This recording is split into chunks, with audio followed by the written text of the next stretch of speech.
तो delta H जो है वो इक्वल होगा डेल्टा H1 और H2 को प्लस करके, ठीक है।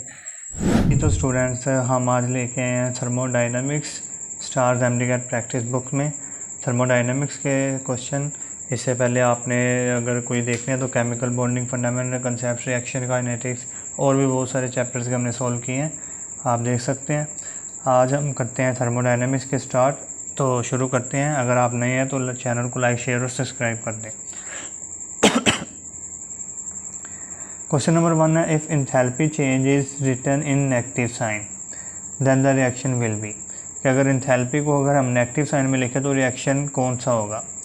तो आप लोगों को पता ही है, ये आसान सा क्वेश्चन है जिसमें वो कह रहे हैं कि अगर हम डेल्टा एच इंथैल्पी चेंज को पॉजिटिव साइन में अगर हम लिखें तो वो होता है एंडोथर्मिक, और अगर हम डेल्टा एच इंथैल्पी चेंज को नेगेटिव साइन में लिखें तो वो एक्सोथर्मिक होता है।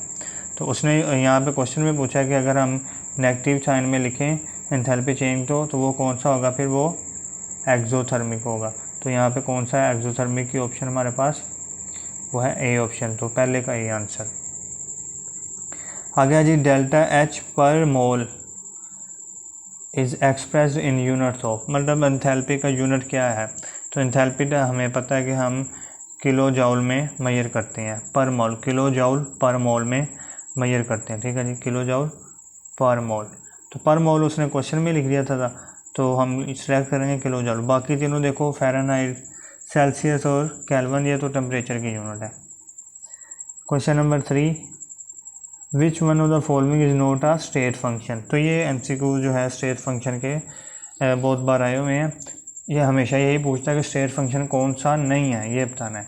तो आप लोग याद रख लें कि ये दो जो हैं हीट और वर्क, ये दोनों जो हैं स्टेट फंक्शन नहीं है, ये दोनों स्टेट फंक्शन नहीं है।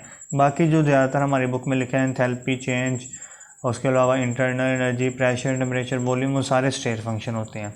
ये दोनों स्टेट फंक्शन नहीं है, ये दोनों क्या हैं, ये दोनों पाथ फंक्शन है, मतलब ये पाथ पे डिपेंड करते हैं, ठीक है। इसका मतलब क्या, ये पाथ पे डिपेंड करते हैं।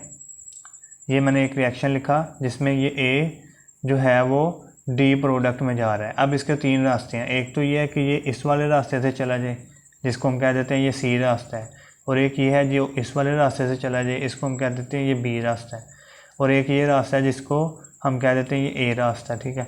अब ये जो इस पे ये प्रोडक्ट की, डी प्रोडक्ट की जो वर्क डन है, इसका जो वर्क डन है वो इन पाथ पे डिपेंड करता है, ठीक है। मतलब ये डी प्रोडक्ट तक आने के लिए जो हमने काम किया है, वर्क डन किया है, वो इन रास्तों पे डिपेंड करता है। जबकि अगर हम देखें इन डी प्रोडक्ट, ये डी प्रोडक्ट का अगर हम देखें टेम्परेचर क्या है, तो वो सिर्फ़ और सिर्फ इस स्टेट पे डिपेंड कर रहा है, जो डी प्रोडक्ट की स्टेट है। वो ये नहीं, जो टेम्परेचर वो इस बात पर डिपेंड नहीं करता कि हमने ये वाला रास्ता लिया कि ये वाला रास्ता लिया, ठीक है। तो टेम्परेचर क्या हुआ फिर, एक स्टेट फंक्शन, क्योंकि ये इस स्टेट पे डिपेंड कर रहा है, ये रास्ते पे, पाथ पे नहीं डिपेंड कर रहा। वर्क डन क्या था, वो डिपेंड कर रहा था कि हमने ये वाला पाथ लिया, ये वाला कि ये वाला। तो वर्क डन एक पाथ फंक्शन है, इसी तरह हीट भी एक पाथ फंक्शन है, बाकी सारे स्टेट फंक्शन है। तो कौन से जो है वो स्टेट फंक्शन नहीं है, वर्क डन और हीट। तो विच of the following not a state function, तो इसमें से हीट जो है वो स्टेट फंक्शन नहीं है, एंथैल्पी भी स्टेट फंक्शन है, टेम्परेचर भी और प्रेशर भी। आगे है delta H neutralization for the reaction, जिसमें NaOH और एक acid sodium acetic acid react कर रहे हैं। तो कह रहा है इसका delta H neutralization reaction, delta H enthalpy change for neutralization reaction क्या होगी। तो आपको पता है कोई भी एसिड, कोई स्ट्रॉन्ग एसिड या फिर कोई वीक एसिड, जब आपस में जो न्यूट्रलाइज होते हैं तो उसमें जो न्यूट्रलाइजेशन, हीट ऑफ न्यूट्रलाइजेशन होती है वो होती है -57.4 किलो जाउल पर मोल। मैं कहा जब कोई स्ट्रॉन्ग एसिड या स्ट्रॉन्ग बेस तो फिर होगी -57.4। अगर कोई स्ट्रॉन्ग बेस या स्ट्रॉन्ग एसिड, अगर कोई एसिड है वो वीक हो गया और बेस जो है वो स्ट्रॉन्ग ही रही, एसिड क्या वीक हो गया, यहाँ पे एसिड क्या वीक है, CH3COOH वीक एसिड है एक, ठीक है। अगर वीक एसिड हुआ तो फिर जो है डेल्टा एच ऑफ न्यूट्रलाइजेशन की वैल्यू वो -57.5 से कम आएगी, ठीक है। जब गुड एसिड, कोई स्ट्रॉन्ग एसिड और स्ट्रॉन्ग बेस होगा तो उसकी वैल्यू -57.4, और अगर कोई एसिड जो है वो वीक होगा तो उसकी वैल्यू -57.4 से कम आएगी। तो ये बी ऑप्शन होगी। आगे जी, a type of enthalpy which is always positive, ऐसी इंथैल्पी जो कि हमेशा पॉजिटिव होगी वो बतानी है। ए ऑप्शन में है formation, enthalpy of formation. Enthalpy of formation क्या होता है कि किसी जब कोई एक कंपाउंड बन रहा हो तो उसकी जो हीट है उसको तब जो हीट निकलती है या फिर अब्जॉर्ब होती है उसे हम इंथैल्पी ऑफ फॉर्मेशन कहते हैं। जैसा कि ये मैग्नीशियम और ऑक्सीजन मिलकर हमें मैग्नीशियम ऑक्साइड देते हैं, तो ये मैग्नीशियम ऑक्साइड बनते वक्त जो इंथैल्पी ऑफ फॉर्मेशन है वो हमें मिलती है -672 किलो जॉल पर मोल। माइनस का मतलब कि ये मैग्नीशियम से मैग्नीशियम ऑक्साइड बनते वक्त जो हीट है वो निकली है, तो मतलब ये एक्जोथर्मिक है, ठीक है। और इसके अलावा अगर आप देखो तो कुछ कंपाउंड ऐसे भी होते हैं जिसमें जो बनते हुए जिनका बनने के लिए हीट जो है वो देनी पड़ती है, मतलब वो एंडोथर्मिक होते हैं। जैसा कि ये N2 और O2 मिलकर हमें नाइट्रिक एसिड देते हैं जिसमें हमें +180.5 हीट चाहिए होती है। मतलब जो इंथैल्पी ऑफ फॉर्मेशन है वो नेगेटिव भी हो सकती है और पॉजिटिव भी हो सकती है, ठीक है। तो उसने पूछा कि जो इंथैल्पी ऑफ, ऐसी इंथैल्पी बताओ जो हमेशा क्या हो, ऑलवेज पॉजिटिव हो। तो ये तो इंथैल्पी ऑफ फॉर्मेशन तो नेगेटिव और पॉजिटिव दोनों हो सकती है, तो ये हमारा आंसर नहीं होगा, ये ऑलवेज पॉजिटिव नहीं होगी। न्यूट्रलाइजेशन तो हमेशा नेगेटिव होगी, अभी हमने पढ़ा ऊपर, ये हमेशा क्या है, नेगेटिव होगी। इलेक्ट्रॉन एफिनिटी भी हमने पढ़ा कि ये नेगेटिव होती है और सेकंड इलेक्ट्रॉन एफिनिटी पॉजिटिव होती है। अगर आपको नहीं पता तो मैं इंशाल्लाह कभी बताऊंगा। आगे है बी में देखो तो एटोमाइजेशन। एटोमाइजेशन क्या होता है, ये मैंने एक एलिमेंट लिया हाइड्रोजन क्या लिया, एक एलिमेंट लिया। हाइड्रोजन एलिमेंट कैसे होता है हाइड्रोजन का, H2O की सूरत में। अगर मैंने इस एलिमेंट को गैसियस एटम में कन्वर्ट करना है, ठीक है, H2 से हाइड्रोजन एटम इसके बनाने हैं, एलिमेंट को गैसियस एटम में कन्वर्ट करना है, तो फिर जो हमें एनर्जी चाहिए होगी वो होगी इंथैल्पी ऑफ एटोमाइजेशन। और एंथैल्पी ऑफ एटोमाइजेशन हमेशा पॉजिटिव होती है क्योंकि हमें एटम्स को तोड़ना होता है, H2 को तोड़ के H में कन्वर्ट करना है, तो ये हमेशा पॉजिटिव होगी। तो एंथैल्पी ऑफ एटोमाइजेशन हमेशा पॉजिटिव होती है, तो आंसर होगा बी। आगे है जी हमारे पास NH4Cl और वाटर। ये NH4Cl वाटर में डिज़ोल्व हुआ, उसने हमें NH4Cl एक्वस दे दिया, ठीक है। तो मतलब ये सोल्यूशन बनाया हमने NH4Cl का। The enthalpy change is known as, तो इसकी इंथैल्पी चेंज को हम क्या कहेंगे, तो जब कोई सब्सटेंस सोल्यूशन में डिज़ोल्व होता है तो उसे सॉल्वेंट में डिज़ोल्व होता है तो उसमें जो एनर्जी निकलती है उसे हम कहते हैं इंथैल्पी ऑफ सोल्यूशन, ठीक है जी। आगे इंथैल्पी ऑफ सोल्यूशन भी पॉजिटिव और नेगेटिव दोनों हो सकते हैं, ये भी आपने याद रखना है। अगर वो कह रहा है इफ़ H + OH मिलकर हमें वाटर दे रहे हैं और उसकी जो इंथैल्पी ऑफ न्यूट्रलाइजेशन है वो है +30.7 किलो कैलोरी, +30.7 किलो कैलोरी। कह रहा है heat of neutralization for the complete neutralization of 1 mole of H2SO4, कि अगर हमें H2SO4 को 1 मोल को कंप्लीट न्यूट्रलाइज करना है तो फिर जो है हीट ऑफ न्यूट्रलाइजेशन क्या होगी। कहने का मतलब उसने कहा कि हमारे पास अगर एक H+ न्यूट्रलाइज होकर हमें वाटर बना के दे तो उसकी ये है हीट ऑफ न्यूट्रलाइजेशन। अगर H2SO4 कम्प्लीटली न्यूट्रलाइज हो तो उसकी ये फिर डेल्टा H कितनी वैल्यू आएगी। तो हमें पता कि H2SO4 जब न्यूट्रलाइज होता है तो वो जो H+ है वो कितने देता है, 2 मोल। जब 1 मोल H2SO4 न्यूट्रलाइज होगा तो वो 2 मोल H+ देगा। तो उसने कहा था कि हमारे पास अगर जब एक H+ जब न्यूट्रलाइज हो रहा है तो वो हमें कितनी हीट दे रहा है, 13.7। तो एक H+ 13.7 दे रहा है, तो यहाँ पे H2SO4 में 2 H+ निकल रहे हैं, तो हम इसको 2 से मल्टीप्लाई करेंगे तो 27.4 किलो कैलोरी पर किलो जॉल पर मोल। यहाँ पे कैलोरी है तो हम 27.4 किलो कैलोरी लिखेंगे, तो ऑप्शन होगी सी। आगे जी lattice energy of an ionic compound is the enthalpy of. Lattice energy क्या है, एंथैल्पी ऑफ कंबस्शन है, फॉर्मेशन है, डिसोल्यूशन है या डिसोकेशन है। तो एंथैल्पी ऑफ जो लैटिस एनर्जी है ना वो क्या है, वो क्या होती है कि जब एक पॉजिटिव और नेगेटिव आयन मिलके हमें कोई आयोनिक कंपाउंड बना देते हैं तो जो उस आयोनिक कंपाउंड के बनते वक्त एनर्जी निकलती है उसे हम कहते हैं लैटिस एनर्जी। और ये बनता है, कंपाउंड बन रहा है तो इसे हम कहेंगे लैटिस एनर्जी क्या है, एंथैल्पी ऑफ फॉर्मेशन, क्योंकि इसकी वजह से क्या हुआ है, ये कंपाउंड बना है, तो एंथैल्पी ऑफ फॉर्मेशन हम कहेंगे इसको लैटिस एनर्जी। D option.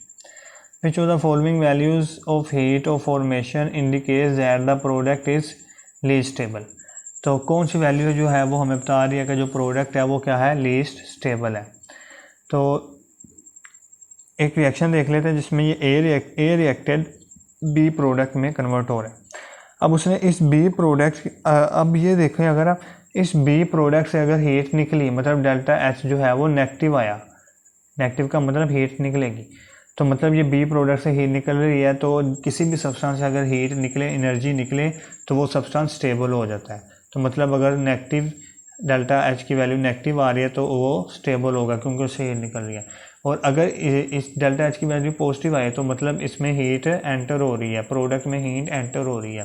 तो जिसकी प्रोडक्ट में हीट एंटर हो रही है मतलब प्रोडक्ट की एनर्जी बढ़ रही है, और जिसकी एनर्जी बढ़े वो अनस्टेबल होता है। तो अब उसने 4 वैल्यू दी है हमें डेल्टा एच की, और कह रहा है कि कौन सी जो है वो लीस्ट स्टेबल होगी, मतलब सबसे कम स्टेबल कौन सी होगी, मतलब जो ये कह रहा है कि अनस्टेबल कौन सी होगी, ठीक है, सबसे कम स्टेबल कौन सी होगी। तो हमें पता है जिसका नेगेटिव साइन हो वो ज़्यादा स्टेबल होती है, और जिसका पॉजिटिव साइन हो वो कम स्टेबल होती है। तो इसमें जो नेगेटिव साइन वाले हैं ए और सी वो तो ज़्यादा स्टेबल होंगे, और बी और डी कम स्टेबल होंगे। तो उसने यही पूछा है सबसे कम स्टेबल क्या होगा, तो बी और डी में से भी सबसे ज़्यादा जो है वो अनस्टेबल कौन सा होगा, डी वाला, क्योंकि इसकी प्लस की वैल्यू ज़्यादा है, वो ज़्यादा एनर्जी ले रहा है और ज़्यादा उसका अनस्टेबल कंडीशन होगी। आगे 10 है, इफ़ कार्बन सॉलिड वो ऑक्सीजन से रिएक्ट करके कार्बन डाइऑक्साइड बना रहा है तो उसकी डेल्टा एच की वैल्यू एक्स है। वो कह रहा है कि अगर कार्बन मोनोऑक्साइड ऑक्सीजन से रिएक्ट करके कार्बन डाइऑक्साइड बनाए उसकी वैल्यू है डेल्टा एच की वैल्यू वाई। तो वो कह रहा है फॉर्मेशन ऑफ एक्स की वैल्यू निकालने, enthalpy of formation of CO की वैल्यू निकालें। तो जो कार्बन डाइऑक्साइड के बनने का अमल है उसको हम इस तरह लिख सकते हैं, कार्बन और ऑक्सीजन मिलकर हमें कार्बन डाइऑक्साइड दे रहे हैं। अब ये कार्बन डाइऑक्साइड बनने का अमल इस तरह से भी वजूद में आ सकता है कि हम कार्बन को ये ऑक्सीजन से रिएक्ट करवाएं। ये ऑक्सीजन का मतलब ये 1/2 का मतलब कि ऑक्सीजन का एक एटम है, तो जब एक एटम से इसको रिएक्ट करवाएंगे तो वो कार्बन मोनोऑक्साइड देगा, और फिर जो कार्बन मोनोऑक्साइड है फर्दर जो है वो एक ऑक्सीजन के एटम से रिएक्ट करके कार्बन डाइऑक्साइड दे देगा। अब उसने क्वेश्चन में हमें ये इसकी वैल्यू दी है कि ये वाला रिएक्शन जो है फर्स्ट रिएक्शन इसकी वैल्यू है डेल्टा एच की एक्स, और ये वाला जो रिएक्शन है इसकी वैल्यू है डेल्टा, ये वाला रिएक्शन इसकी वैल्यू है डेल्टा एच की 1, इसको हमने कह दिया डेल्टा H1 और इसको हमने कहा डेल्टा एच। वो कह रहा है कि जो मोनोऑक्साइड के बनने का अमल है इससे मोनोऑक्साइड बना, इस रिएक्शन की डेल्टा एच निकालो, मतलब डेल्टा H2 हमने निकालनी है, जिसको मैंने कह दिया ये Z है, ठीक है। इसकी उसने डेल्टा एच दी थी x और इसकी दी थी y, और इसको मैंने अपनी तरफ से डेल्टा H2 को Z लिख दिया। अब हेस लॉ के मुताबिक ये जो डेल्टा x है, ये जो डेल्टा x है ये इक्वल है डेल्टा H2 और डेल्टा H1 को प्लस करके, ठीक है। तो डेल्टा H जो है वो इक्वल होगा डेल्टा H1 और H2 को प्लस करके, ठीक है। तो अब उसने डेल्टा H की वैल्यू हमें दी थी, या देखो डेल्टा H की ये वाली वैल्यू x दी थी, और डेल्टा H1 की हमें y दी थी, और डेल्टा H2 की हमने रख दी। तो वो डेल्टा H2 की हमने निकालनी थी फॉर्मेशन ऑफ CO की, इसकी निकालनी थी, ठीक है। तो हम इसको एक साइड पर रखेंगे z को, ये y उसके उधर जाके x से माइनस हो जाएगा, तो z = x - y हमारा आंसर आ जाएगा। तो x - y हमारा आंसर है, जो कि हमारे पास ऑप्शन में है सी वाली में। आगे आ जाए, heat of neutralization of a strong acid and a strong alkali is. एक स्ट्रॉन्ग एसिड और एक स्ट्रॉन्ग अल्कली की न्यूट्रलाइजेशन हमें पता है 57.0 kilo. The heat release when 0.5 mole of HNO3 solution is mixed with 0.2 mole of KOH। ये उसने दे दिया कि हमारे पास जो HNO3 है वो KOH से मिलके हमें ये रिएक्शन न्यूट्रलाइजेशन रिएक्शन होता है, एसिड और बेस मिलते हैं तो न्यूट्रलाइजेशन रिएक्शन ही होता है ना। तो उसकी वैल्यू है डेल्टा H की 57, मतलब जब 1 मोल जो है वो HNO3, ये मैं 0.5 नहीं ले रहा अभी, 1 मोल ही ले रहा हूँ, ठीक है, 0.5। जब 1 मोल HNO3 और 1 मोल KOH मिलते हैं तो उससे हमें न्यूट्रलाइजेशन की वैल्यू डेल्टा H की वैल्यू 57 मिलती है। अब वो कह रहा है कि अगर हमारे पास ये जो HNO3 है ये 0.5 हो जाए और ये KOH 0.2 हो जाए, फिर जो न्यूट्रलाइजेशन की वैल्यू वो बताएं।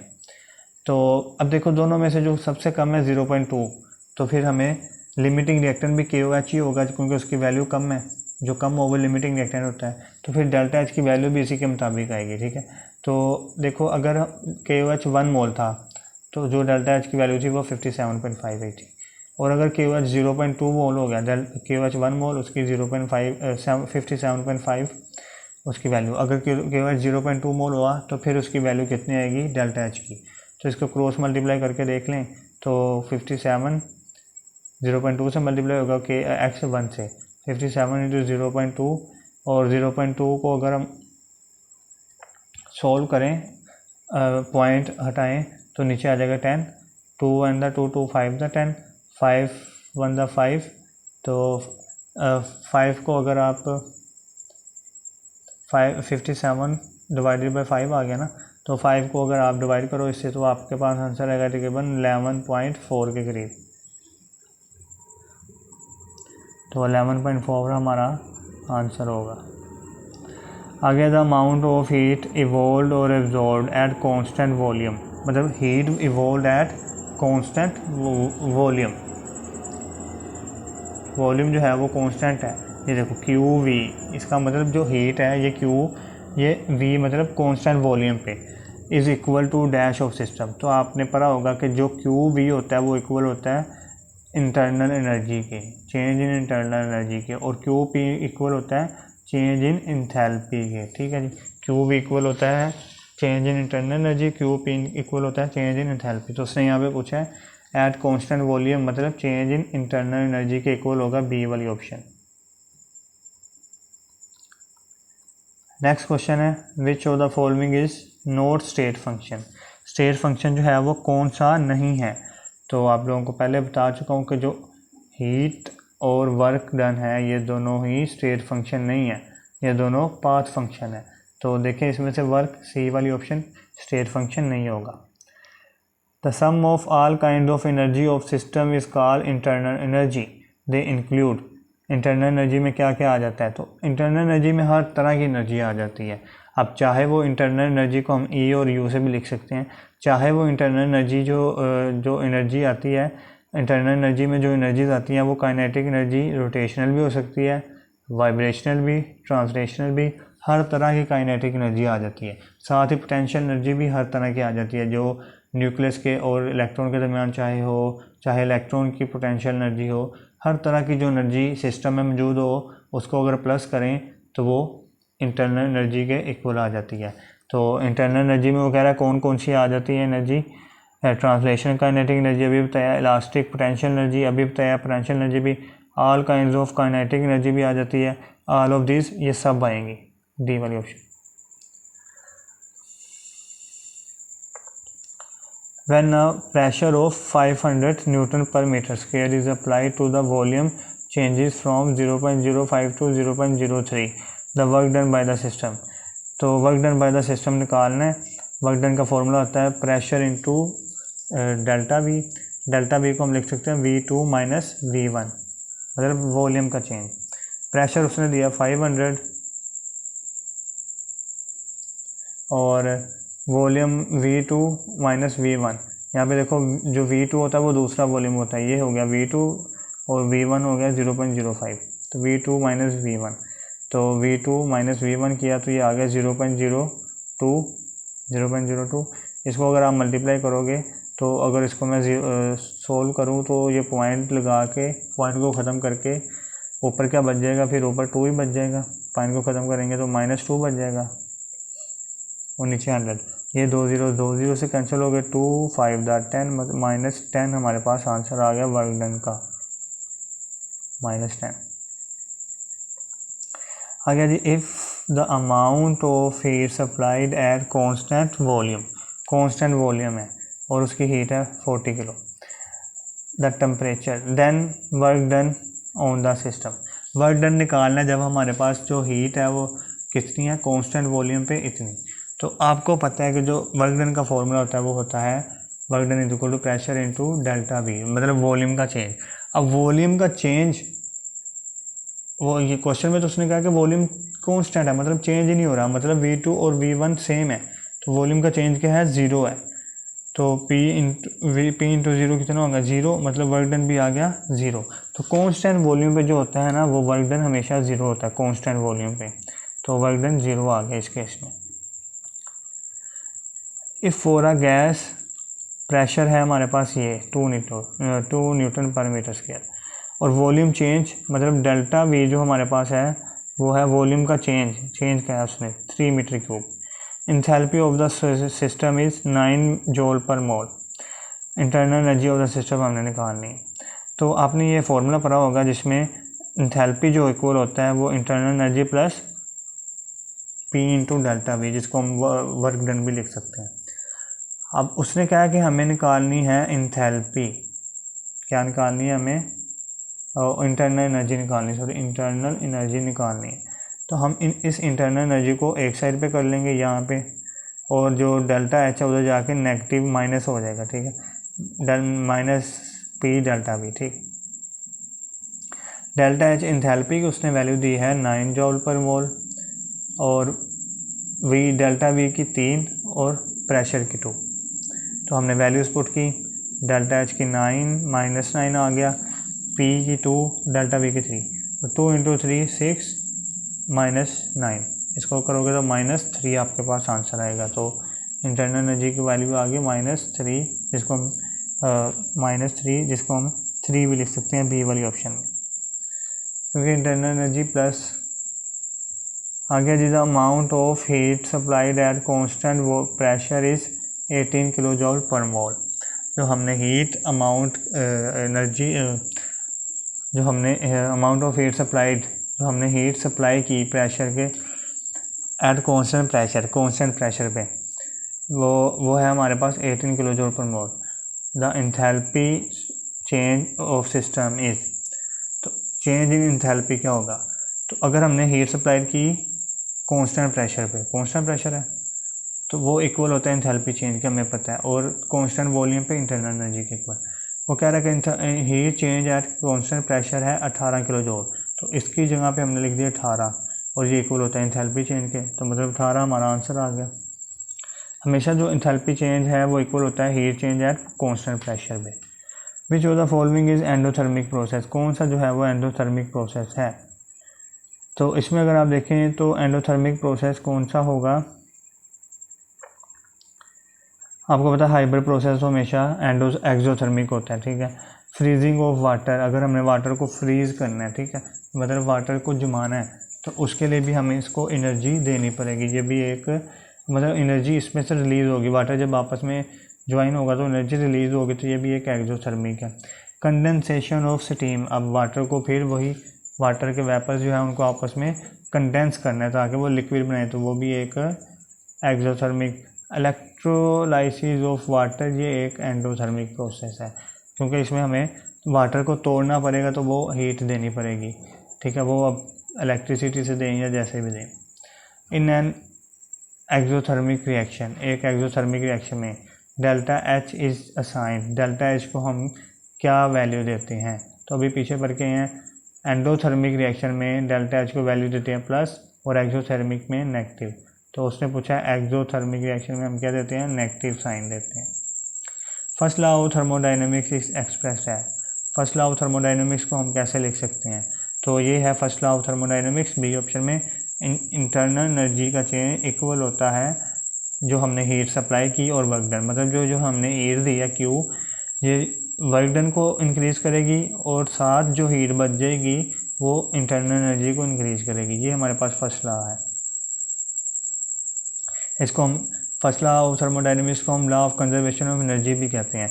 एनर्जी क्यों कहते हैं, क्योंकि ये हीट जो हमने दी वो आधी कुछ लग गई वर्क डन में और कुछ इंटरनल एनर्जी को इंक्रीज़ कर रही है, मतलब हीट जो है वो इंटरनल एनर्जी जो है वो कंजर्व रही। तो आगे जाकर ये भी एमसीक्यू आएगा, फर्स्ट लॉ को हम क्या कहते हैं।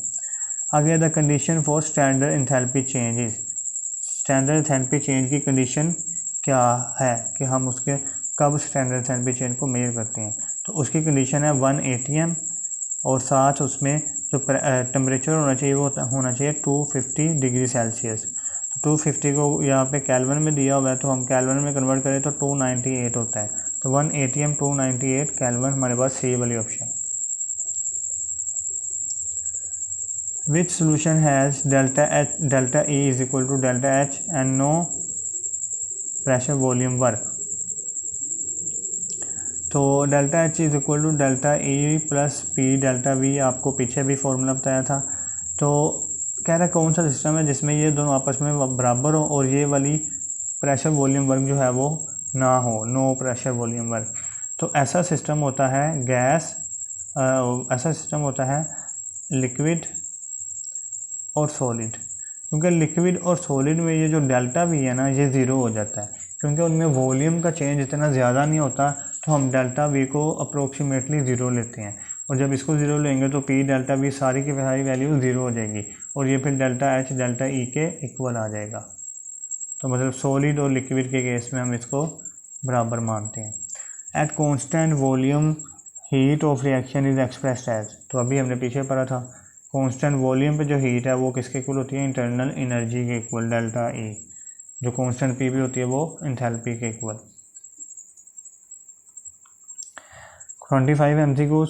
First law of thermodynamics is also called, first law को हम क्या कहते हैं, law of conservation of energy भी कहते हैं, अभी पढ़ा हमने। As energy diagram is shown below, energy diagram दी है नीचे उसने।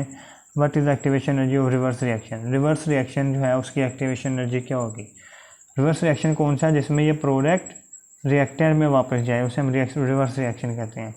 तो रिवर्स रिएक्शन की जो एक्टिवेशन एनर्जी क्या होगी कि रिवर्स रिएक्शन के लिए ये रिएक्टेंट होंगे और ये प्रोडक्ट होंगे, ठीक है। तो रिवर्स रिएक्शन में यहाँ से यहाँ पे जाना है, मतलब उसको ये वाला बैरियर जो है पार करना है, और ये जो बैरियर होता है यहाँ से लेकर यहाँ तक जो बैरियर है उसे हम कहते हैं एनर्जी ऑफ एक्टिवेशन। तो मतलब एनर्जी ऑफ एक्टिवेशन जो रिवर्स रिएक्शन के लिए वो ये एक्स भी और वाई भी, इन दोनों को उसने पार करना है। तो एनर्जी ऑफ एक्टिवेशन रिवर्स के लिए एक्स प्लस वाई दोनों होगी, तो एक्स प्लस वाई सही ऑप्शन। अगर वो कहता है फॉरवर्ड रिएक्शन की एनर्जी ऑफ एक्टिवेशन क्या है, तो फॉरवर्ड के लिए हमें यहाँ से यहाँ आना था, तो उसके लिए हमें फिर सिर्फ यहाँ से रिएक्टेंट से लेकर यहाँ तक एनर्जी ऑफ एक्टिवेशन चाहिए थी और वो सिर्फ वाई होनी थी, ठीक है जी। तो हमें फॉरवर्ड का नहीं पूछा, रिवर्स का पूछा, तो वो एक्स प्लस वाई होगी। तो ये भी हमें पीछे पढ़ के हैं, for solid and liquid delta H is equal to delta E, ये अभी हमने पीछे पढ़ा था। क्योंकि डेल्टा एच और डेल्टा ई जो इक्वल हो जाते हैं, क्यों, क्योंकि इसमें सॉलिड और लिक्विड में वॉल्यूम का चेंज बहुत कम होता है। आगे जी 1 kilo calorie is equal to, 1 kilo calorie किसके इक्वल होती है ऑप्शन। तो 1 कैलोरी जो इक्वल होती है वो होती है 4.18 जाउल के इक्वल। और 1 किलो कैलोरी किसके इक्वल होगी, किलो की जगह पे हम 10 की पावर 3 लगा देंगे और बाकी वैसे का वैसे 4.18, तो 4.18 10 की पावर 3 जाउल आंसर आ गया हमारा। तो वो होगा हमारे पास सी में 4.18 10 की पावर 3 जाउल। वहाँ पे देखो तो ये 41.8 है, 41 नहीं 4.18। आगे है जी standard enthalpy for 1 mole of a substance which exist in its natural state at 1 ATM pressure is measured at. ये जो प्रेशर हमने 1 ATM स्टैंडर्ड एंथैल्पी के लिए जो हमने मेजर किया प्रेशर, वो कब करेंगे, जब हमारे पास जो टेम्परेचर है वो क्या होना चाहिए 250 डिग्री। स्टैंडर्ड एंथैल्पी के लिए हमारे पास जो स्टैंडर्ड कंडीशन है 1 ATM प्रेशर और 250 डिग्री टेम्परेचर। 250 डिग्री को अगर कैल्विन में चेंज करो तो वो आता है 298 kelvin. Delta H can be measured indirectly by applying. तो अभी जो हमने पीछे कोई भी सवाल के डेल्टा एच जो है मेजर कर सकते हैं हैच लॉ की मौजूदगी में, हैच लॉ को यूज़ करते हुए, तो C option. Identify the state function among the following. State function हमने आइडेंटिफाई करना है, पाथ फंक्शन नहीं करना, ठीक है। स्टेट फंक्शन मतलब जो स्टेट पर डिपेंड कर रहा हो। तो इसको अगर देखें तो E is equal to Q minus W, तो ये एक जो है वो फर्स्ट लॉ ऑफ थर्मोडायनेमिक्स का एक्सप्रेशन है जिसमें E इसके इक्वल है। तो E जो है वो स्टेट फंक्शन है, तो हम इसको बी ऑप्शन को सिलेक्ट करेंगे। For an endothermic reaction where delta H represents the enthalpy of reaction in kilojoule per mole, the minimum value for the energy of activation will be। हमारे पास क्या है कि एक एंडोथर्मिक रिएक्शन है, हमने ये एंडोथर्मिक रिएक्शन की डायग्राम बना ली। आप इस तरह की डायग्राम को सीखने के लिए रिएक्शन काइनेटिक्स के MCQ देख सकते हैं। एंडोथर्मिक में क्या होता है कि जो प्रोडक्ट है वो हाई एनर्जी पे होती है और रिएक्टेंट लो एनर्जी पे। वो कह रहा है कि इसकी जो डेल्टा एच की वैल्यू है वो हमारे पास है डेल्टा एच। कह रहा है कि इसकी इंथैल्पी ऑफ रिएक्शन जो है वो क्या होनी चाहिए, मिनिमम वैल्यू उसकी कितनी होनी चाहिए। तो पहले तो देख लेते हैं इसका डेल्टा एच क्या होगा। यहाँ से लेकर यहाँ तक जो है वो इसका डेल्टा एच ये होगा। अगर इसकी हमने इंथैल्पी ऑफ, अगर हमने इसकी एनर्जी ऑफ एक्टिवेशन देखनी है तो वो यहाँ से रिएक्टेंट से लेकर ये ऊपर वाले बैरियर तक होगी एनर्जी ऑफ एक्टिवेशन। तो अब देखिए जो एनर्जी ऑफ एक्टिवेशन है वो क्या है, डेल्टा एच से ज़्यादा है, मोर देन है, तो सी ऑप्शन। आगे which of the following statement is true, कौन सी स्टेटमेंट जो है वो ट्रू है। तो all spontaneous reaction are exothermic, सारे स्पॉन्टेनियस रिएक्शन जो है वो एक्सोथर्मिक होते हैं, ऐसी बिल्कुल नहीं बात। कुछ स्पॉन्टेनियस रिएक्शन ऐसे भी होते हैं जो एंडोथर्मिक होते हैं, तो ये वाली बात गलत है, हमें सही ढूंढनी है। Hess laws can not be use to find the lattice energy of, तो हेस लॉ को हम यूज़ करते हैं, आप लोग बुक में देखें तो हेस लॉ को हमने यूज़ किया NaCl की लैटिस एनर्जी के लिए, तो हेस लॉ को हम यूज़ करते हैं, ये भी गलत होगी। Heat change at constant pressure QP ये इक्वल होता है डेल्टा एच के, मतलब इंथैल्पी चेंज के। Heat change at constant pressure is equal to the internal energy, नहीं इंटरनल एनर्जी नहीं, इंथैल्पी चेंज के इक्वल होता है, ये भी गलत होगा। सी डी वाली बच की वही ठीक होगी। Enthalpy change depends upon internal energy and pressure volume work, तो हमने ये फार्मूला भी पढ़ा कि enthalpy change delta H is equal to, ये डिपेंड करता है internal energy delta E plus pressure volume PW work, तो ये डी वाली ऑप्शन ठीक है, करेक्ट, तो D option correct. The heat of formation of a compound is equal to its magnitude of heat of decomposition भी होता है। जैसे कि अगर मैंने एक कंपाउंड बनाया,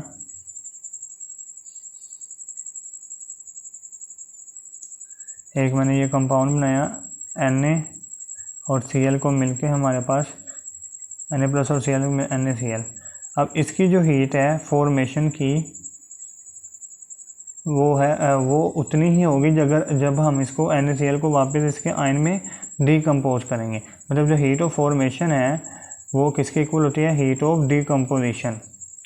आगे जी the enthalpy change for the process, ये इसमें एक प्रोसेस दिया है जिसमें ये कार्बन सॉलिड कन्वर्ट हो रहा है कार्बन गैसेस में, मतलब हमने कार्बन के एलिमेंट को जो कि सॉलिड होता है गैसियस कार्बन एटम में कन्वर्ट कर लिया, ठीक है। एलिमेंट को उसके गैसियस एटम में कन्वर्ट करना, इसको हम कहते हैं एटोमाइजेशन। तो मतलब ये जो हीट बनेगी ये कौन सी बनेगी, इंथैल्पी ऑफ एटोमाइजेशन। या फिर हम इसको इस तरह भी कह सकते हैं कि ये जो गैसियस एटम है इसको हमने लिक्विड फेज से पास करने के बगैर ही गैसियस चेंज में कन्वर्ट कर दिया, वेपर्स बना दिए, कार्बन के गैसेस के वेपर्स बना दिए, तो इसको हम वेपराइजेशन भी कहेंगे, एंथैल्पी ऑफ वेपराइजेशन कह सकते हैं। तो इस वीडियो में इतनी ही MCQ, बाकी के करेंगे बाद में। लाइक शेयर सब्सक्राइब करते रहें, शुक्रिया।